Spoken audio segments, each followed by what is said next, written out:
오신 어머니가 긴 한숨을 내쉬셨어요. 어머니, 어쩔 수 없는 거죠. 어쩌겠어요. 제가 여기저기 한번 알아볼게요. 사람의 탈을 쓰고 어쩌면 그럴 수가 있느냔 말이야. 인간이기를 포기한 것들이야. 치밀어 오르는 화를 참을 수 없다는 듯이 어머니가 손바닥으로 방바닥을 내리치셨어요. 답답한 마음에 형과 형수님을 만나고 왔는데 어머니와 저는 형과 형수님에게 거의 쫓겨나다시피 나왔거든요. 어머니와 저는 정말 급했기에 형과 형수님을 찾아갔었는데 자리에 앉자마자 어머니가 형과 형수님에게 너도 네 동생 형편 잘 알지 않니? 마누라도 집 나가고 혼자 애 둘을 키우느라 얼마나 고생을 하는지 모른다.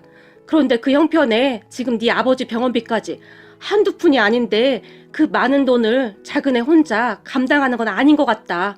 네 동생은 잠도 잘 못 자고 밥도 잘 못 먹고 어느 날은 빵 한 개로 배를 채우면서 네 아버지 병원비 내고 있는데 누가 뭐래도 네가 우리 집 맞이인데 너도 좀 도와야 할 것 같다. 어머니가 형과 형수님에게 거의 빌다시피 말을 했어요. 하지만 그런 어머니의 말에 형은 그저 입을 꾹 다물고 있을 뿐 한마디도 안 했고 옆에서 듣고 있던 형수님이 어머님, 죄송한데 저희도 돈 없어요. 지금 장사도 잘 안 돼서 하루하루 겨우 밥만 먹고 살고 있어요. 형수님이 딱 잘라서 말을 했어요. 그리고 형수님의 말에 기분이 상할 대로 상한 우리 어머니가 그게 무슨 말이냐? 내가 알기로는 니들 장사 잘 된다고 알고 있는데 아까도 보니 사람이 바글바글 하던데. 아니에요 어머님. 어머님이 어쩌다가 장사 잘 되는 날 오셔서 그런 거지 하루 종일 팔이 날릴 때도 많아요. 형수님이 어머니의 눈치를 보며 말을 했고 그렇구나. 그럼 니들이 빌려간 돈이라도 돌려주거라. 니들이 그때 장사한다고 돈 빌려갔었잖니? 그 돈 마련하느라고 니들 아버지가 있던 땅까지 팔아서 줬잖니? 근데 이제는 돌려줘야겠다. 그때쯤 어머니도 화가 많이 나 있었어요. 어머님, 제 말뜻 못 알아들으셨어요? 저희 지금 돈 없다고요. 돈 없다는데 자꾸 왜 이러시는 거예요? 저희도 지금 먹고 살기 힘들어요. 그러니까 저희 좀 그냥 내버려 두세요. 그리고 그 돈은 저희한테 아버님이 그냥 주신 거잖아요. 그 돈을 이렇게 갑작스럽게 달라고 하시면 어떡해요? 형수님이 화가 난 채 말을 했는데요. 큰애 너도 니처럼 같은 생각이냐?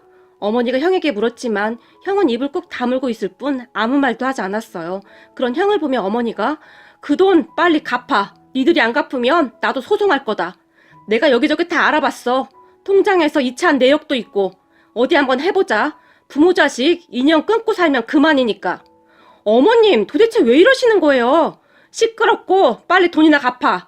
어머니가 단호하게 말을 하며 저를 끌고 그곳을 나와버렸어요. 우리 가족은 부모님과 저 그리고 형네 부부가 있어요.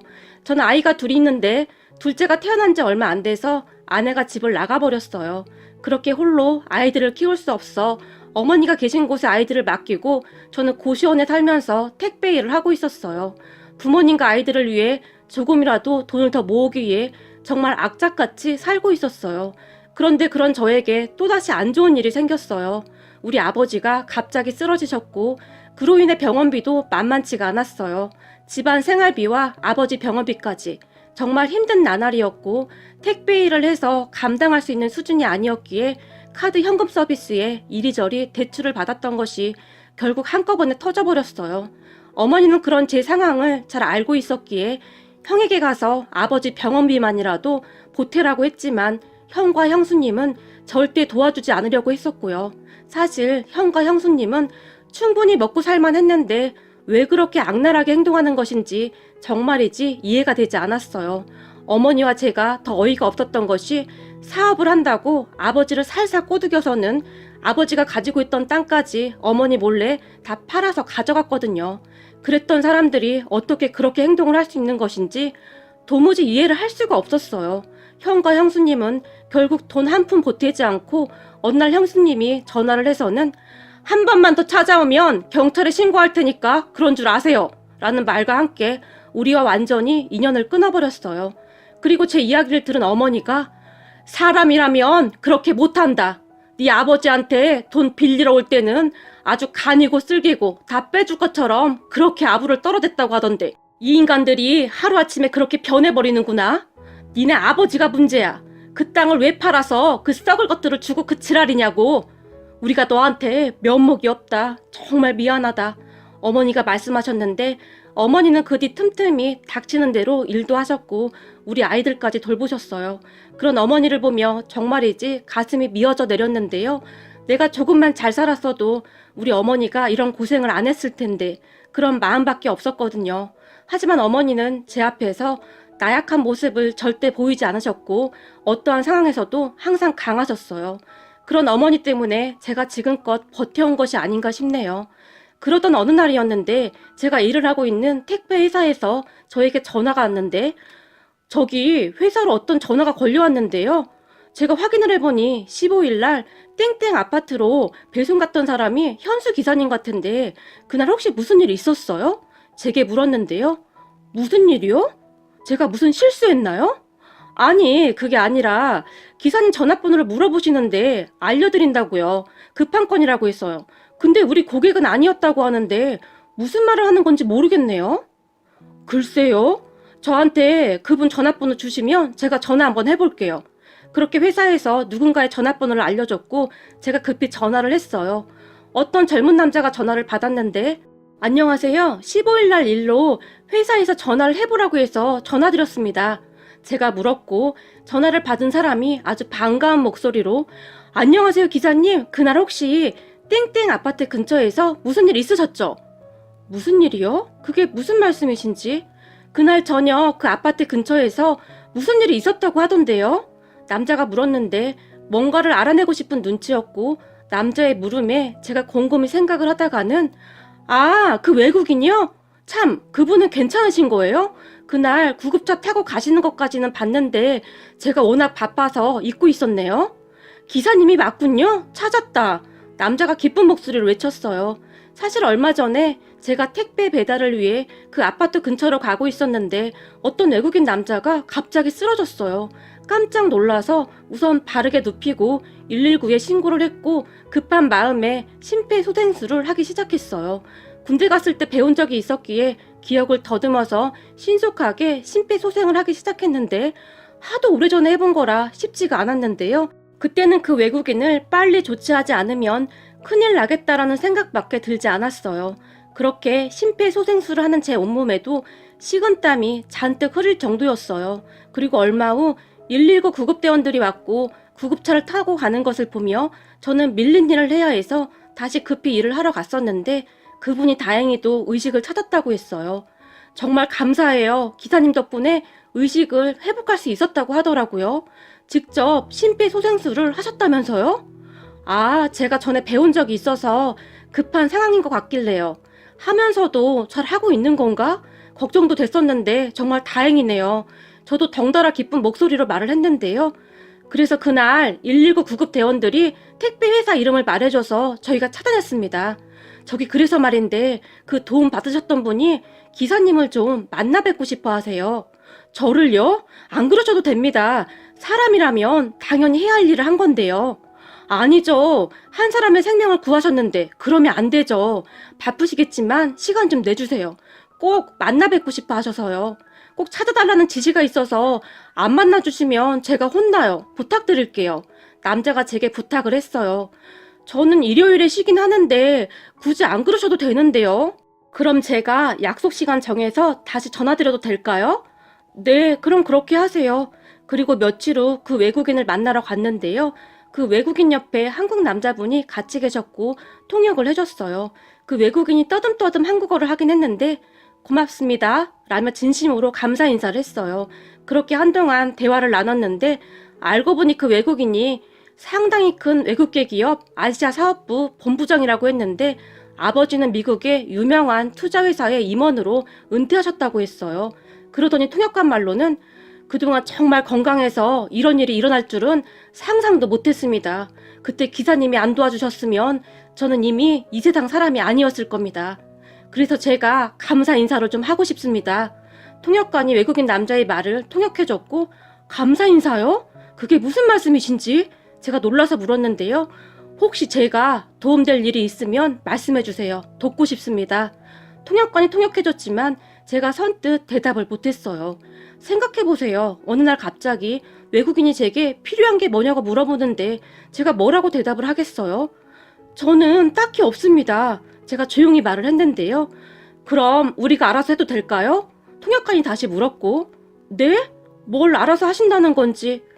기사님은 지금 그냥 어안이 벙벙하시겠지만 엄청난 일을 해내신 거예요. 이분이 그냥 보통 외국분이 아니세요. 아마 상상도 못 하실 겁니다.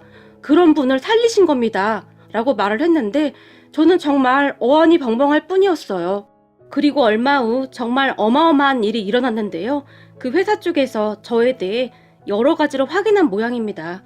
어느 날 저에게 그 통역관이 다시 찾아와서는 저희가 택배회사에 알아보니 기사님 아버님이 많이 아프시다고 들었습니다. 그래서 기사님이 병원비 때문에 힘들어하고 있다고 하던데 저희가 그 병원비를 좀 보태고 싶습니다. 라는 말을 했고, 네? 아닙니다. 제가 뭐 얼마나 대단한 일을 했다고요. 괜찮습니다. 라고 제가 몇 번이나 거절을 했어요. 저라고 왜 안 받고 싶었겠습니까? 하지만 그러면 안 될 것 같았거든요. 그런 저를 보던 그 통역관이 우선 본부장님과 상의를 해보고 어떻게 도와드릴지 고민 좀 해보겠습니다. 말을 하고는 돌아갔어요. 그렇게 며칠이 지났을까요? 그 통역관과 함께 외국인이 다시 찾아왔는데요. 우리 본부장님이 참 바른 분이시라고 감동을 많이 받으신 것 같아요. 지금 많이 힘들게 사신다는 소리 들었는데도 어떻게 그럴 수가 있냐고요. 그래서 본부장님께서 꼭 도와드리고 싶다고 하십니다. 전 진짜 괜찮은데 제가 다시 말을 했지만 기사님 이런 기회는 다시 없을지도 모릅니다. 기사님 평소 원하던 걸 말씀하시면 됩니다. 통역관이 다시 제게 말을 했어요. 그런 통역관에게 글쎄요 너무 갑작스럽기도 하고 제가 뭘 바라고 한 일도 아니라서요. 라며 제가 순간 멋쩍게 웃고 말았는데요.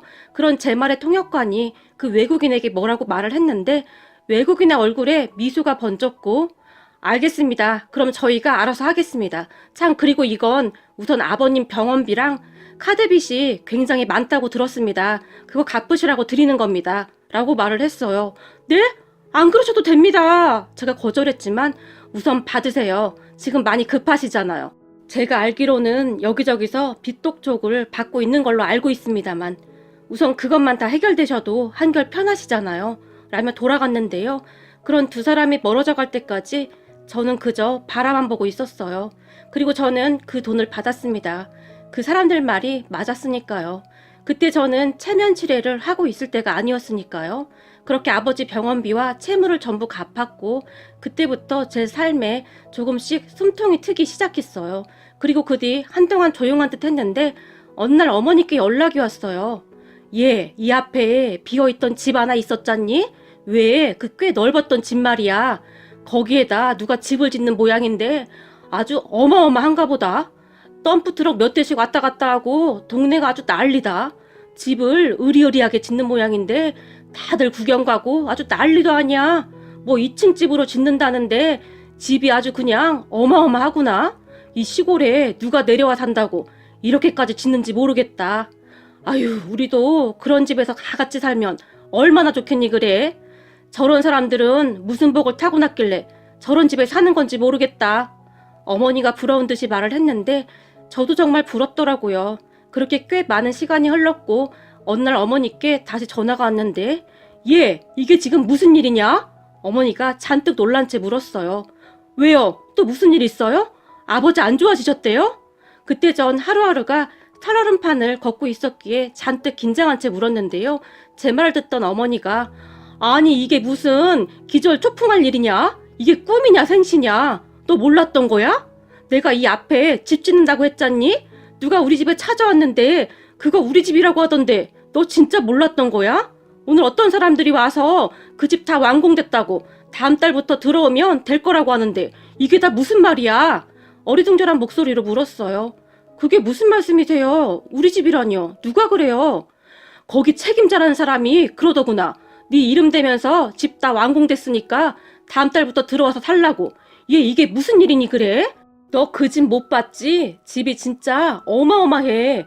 살아생전에 그런 집에 살아나 볼 수 있을까 했는데 이게 무슨 일이야 그래? 근데 진짜 맞는 거냐? 난 꿈만 같구나. 어머니의 목소리가 떨리고 있었어요. 어머니, 제가 확인 한번 해볼게요. 라고 말을 한 뒤 전화를 끊고는 오랜만에 그 통역관한테 전화를 했는데 잘 지내셨죠? 그렇지 않아도 집이 다 완공됐다고 하던데 축하드립니다. 저희가 정말 정성을 다해 준비했습니다.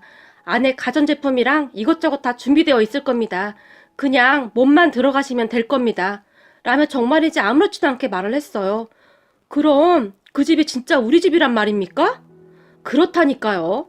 전에 하도 말씀을 안 해주셔서 저희가 수소문 끝에 기사님 본가에 방문했었는데 기사님 어머니께서 눈물까지 글썽이시면서 가족들이 다 같이 살아보는 게 소원이라고 하시더라고요. 라는 말을 했어요. 그런데 거기서 끝이 아니라 제가 가족들하고 함께 지낼 수 있도록 작은 가게도 하나 마련해줘서 어머니와 함께 운영하게 되었어요. 맨날 시달리던 빚도 없어지고 아버지 병원비 걱정도 없어지니 아침에 일어날 때마다 꿈을 꾸고 있는 것은 아닐까라는 생각이 들 정도였어요. 우리 어머니와 아이들이 좋아한 건 말할 것도 없고 말이죠.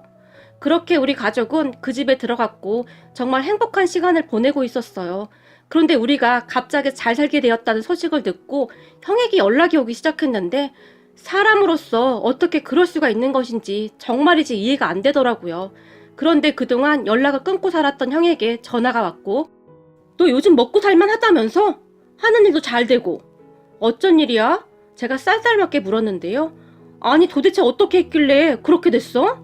집이 어마어마하다고 소문이 자자하던데? 형이 놀란 듯 물었고 그렇게 됐어. 너 로또 당첨됐냐? 아니고서야 너 같은 애가 그리 될 리가 없잖아. 그러게 로또 당첨이나 같은 거지. 제가 지나가는 듯이 그 말을 해버렸는데 그래? 대박이네. 야 형제 좋다는 게 뭐냐? 너 로또 당첨됐으면 이 형한테도 연락을 했어야지. 왜? 형이 그동안 어떻게 했는데 왜 내가 형한테 연락을 해야 해? 형 기억 안 나? 어머니가 아버지 병원비 좀 보태라고 했을 때 어떻게 했어? 나 같았으면 절대 연락 못해. 어떻게 그럴 수가 있냐? 대단하다 대단해. 제가 한심한 듯이 말을 했지만 야 그래도 우리가 하나뿐인 형제 아니냐? 너무 그러지 마라. 우리도 먹고 살기 힘들어서 그런 거니까. 근데 왜 연락한 거야? 나 바쁘니까 그만 끊어. 아니 그게 아니라 나 요즘 진짜 힘들어. 네 형수가 누구한테 듣고 투자한다고 여기저기 빚까지 끌어다 나 몰래 무슨 주식을 왕창 샀다는데 그 회사 상장 폐지돼서 주식이 종이 쪼가리가 됐어. 완전 쫄딱 말아먹었어. 진짜 미치겠다. 나 좀 도와주면 안 되겠냐? 이번만 도와주면 내가 평생 부모님이랑 너한테 잘할게. 그리고 나 네 형수랑도 이혼할 거야. 내가 그동안 저런 여자랑 살았다니 뭔 짓을 한 건지 모르겠다. 라며 한숨을 쉬었어요. 저는 그런 형에게 형이 이혼을 하던 말던 난 모르는 일이니까 알아서 해. 그리고 나한테 앞으로 연락하지 마. 라며 전화를 끊어버렸어요. 하지만 형은 그 뒤에도 어머니에게 전화를 한 모양인데 2번 다시 연락도 하지 말고 찾아오지도 말거라. 우리도 경찰에 신고해버릴 테니까. 그때 네 처가 그러지 않았었니? 우리가 한 번만 더 찾아가면 경찰에 신고한다고. 우리도 그럴 거야. 어머니도 단호하게 전화를 끊어버렸어요. 그 뒤 형과 형수님이 찾아와서 빌어댔는데 그렇게 찾아온 거 보니 이혼한다는 말도 다 뻥인 것 같더라고요. 돈이 필요하니 그냥 나오는 대로 짓거린 거죠. 그런 형과 형수님에게 당장 나가. 니들 얼굴 보면 내 속까지 안 좋아. 내가 널 낳고 미역국을 먹은 게 아깝다 아까워. 이런 정신 나간 놈아. 어머니가 소리를 질렀지만 형과 형수님이 갑자기 우린 이대로 못 가. 그러니까 좀만 도와줘. 이렇게 대저택에 살면서 그걸 못 도와줘? 로또 당첨된 거 조금만 나눠주면 되잖아. 어차피 공짜로 생긴 돈인데. 말도 안 되는 소리를 짓거려댔어요. 그 모습에 어머니가 혀를 찼는데 너 네 아버지 병원 한번 와본 적 있어? 네 아버지가 너한테 어떻게 했는데 네가 그럴 수가 있냐? 소리를 치시다가는 진짜로 경찰에 신고를 해버렸어요. 그 모습에 형과 형수님이 혼비백산했는데 지금껏 땡깡 피우면 아버지가 다 해줬기에 그럴 거라고 확신한 것 같은데 우리 어머니는 달랐어요. 그동안 일을 갈고 살았거든요. 형 부부만 보면 치를 떨 정도였어요. 결국 형과 형수님이 주렐랑을 쳤는데 그 뒤에도 몇 번이나 전화가 왔는지 몰라요. 야 진짜 한 번만 도와줘라. 네 형수 지금 감옥 가게 생겼어. 라고 말을 했는데 도대체 주식으로 얼마나 말아먹었는지 어마어마했나 보더라고요. 여기저기 돈까지 빌렸다는데 빌려준 사람들이 경찰에 신고까지 하고 난리도 아니었다고 하네요. 게다가 개주였다는데 그 개돈까지 다 주식에 투자했다고 하니까요. 하물며 형수 친정 가족들한테까지 돈을 빌려서 투자했다고 하는데 형수가 꽤 잘 나가는 줄 알고 가족들도 다 빌려준 모양이더라고요. 하지만 쫄딱 망했다고 하는데 심보를 그렇게 쓰니 잘 될 리가 없겠죠. 아니죠. 부모님한테 그렇게 하는 사람들은 절대 잘 되면 안 되는 거죠. 그러더니 또 한 번은 너 택배할 때 쓰던 차라도 나 주면 안 되겠냐? 라고 묻더라고요. 그래서 이미 팔고 없다고 했더니 인정머리도 없는 인간, 네가 얼마나 잘 먹고 잘 사나 내가 지켜볼 거야. 악담이란 악담은 다 하고 전화를 끊어버렸어요. 하지만 저는 상관조차 하지 않았고 가게를 운영하면서 잘 살고 있답니다. 얼마 전에는 우리 어머니 치아도 새로 해드렸는데 고기도 제대로 못 씻던 어머니가 고기도 잘 드시고 얼마나 다행인지 모르겠습니다. 형과 형수님을 보면서 그러니까 인생 착하게 살지 그랬냐? 라는 말을 해주고 싶네요. 그리고 우리 가족을 도와주신 분께 정말 감사 인사드립니다. 하루하루 아버지 병원비 때문에 정말이지 정신을 못 차릴 정도였는데 이제는 숨통도 좀 트였고 거기다 우리 아이들 학자금까지 지원해 주신다니 제가 평생을 다 갚아도 못 갚을 것 같네요. 그때 제게 그 통역한 분이 말씀하시기를 고마우시면 아이들 잘 키워서 꼭 사회에 필요한 인재로 키워달라고 하셨어요. 라는 말을 했다는데요. 그 말에 제가 그만 울컥하고 말았네요. 생각하는 것이 어쩌면 그리도 다를 수가 있을까요? 그런 마음가짐을 가진 분이었으니 도움을 받고 그냥 지나치지 않은 것이겠죠. 정말 감사합니다. 우리 아이들이 항상 잊지 않고 감사한 마음으로 살아갈 수 있도록 하겠습니다. 또한 그런 바른 사람이 될 수 있도록 바르게 잘 키워서 사회에 꼭 필요한 사람이 될 수 있도록 하겠습니다. 그리고 저는 매달 큰 금액은 아니지만 누군가와 나누는 삶을 살아가고 있고 앞으로도 그렇게 살도록 노력하겠습니다.